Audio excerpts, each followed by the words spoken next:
Explosion sur le marché des transferts, Manchester United frappe un grand coup, Liverpool prépare un plan B de luxe, le PSG garde un œil sur ses pépites, pendant que la Ligue 1 vacille entre espoir et blessure. Voici le point complet club par club sur un mercato qui s'enflamme comme jamais.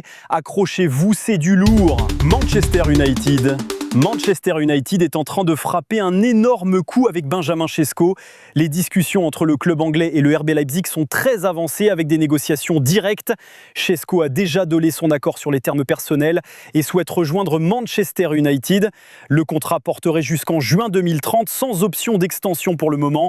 Une offre de 75 millions d'euros plus 10 millions de bonus a été soumise, mais les dirigeants mancuniens ajustent encore la structure pour maximiser le montant garanti à Leipzig. La bonne entente entre les deux clubs devrait permettre de finaliser rapidement l'opération.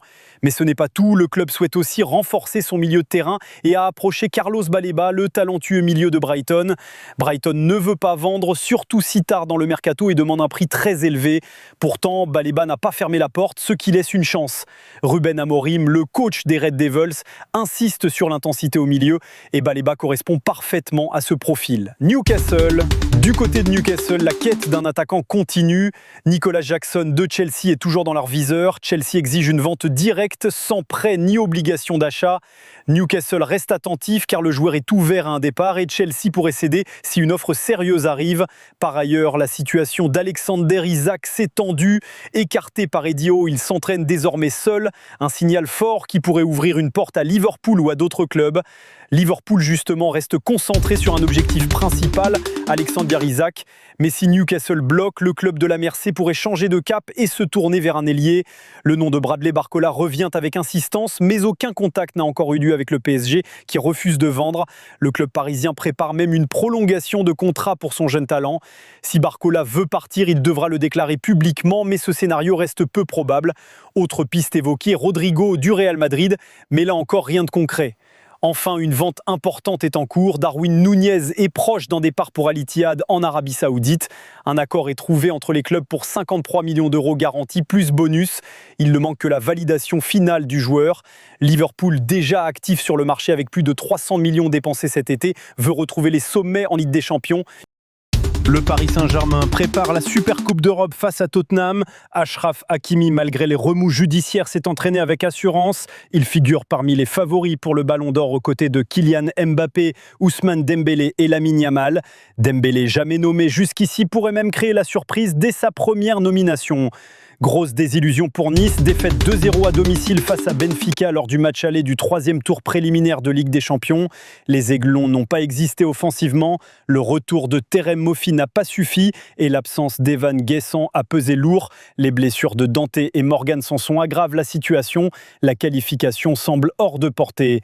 À l'OM, l'avenir de Jonathan Rowe est incertain. Plusieurs clubs comme Fenerbahçe, la Roma ou encore des formations de Première Ligue sont sur le dossier. L'OM vise Edon Zegrova et pourrait libérer Rowe pour 20 millions d'euros.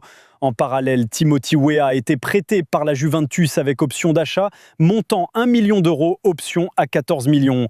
Homogénus Olympique Lyonnais cherche un attaquant. Il a tenté Amad Junior Traoré, auteur d'une bonne saison avec l'OGC Nice.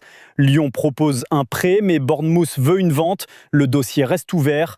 Everton rêve de Jack Grealish. Des discussions sont en cours avec ses agents. Il est vu comme une cible prioritaire après les échecs sur Tyler Dibling et Malik Fofana.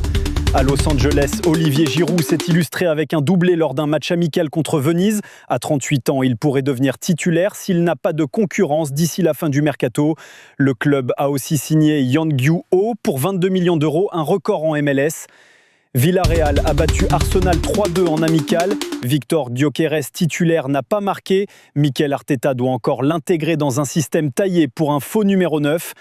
Au Real, la cohabitation entre Mbappé et Vinicius reste délicate. Xabi Alonso doit gérer plusieurs chantiers. Le remplacement de Bellingham, blessé pour 3 mois. Le choix entre Hendrick et Gonzalo Garcia en pointe. Exhibitilance de Vinicius. Le sort de Brahim Diaz, peu utilisé et qui pourrait partir.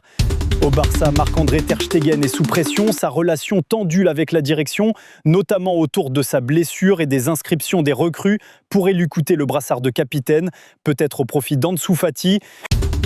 À l'Atlético, Antoine Griezmann s'adapte à un rôle moins central mais continue de marquer. Il a trouvé le chemin des filets face au Rayo Vallecano.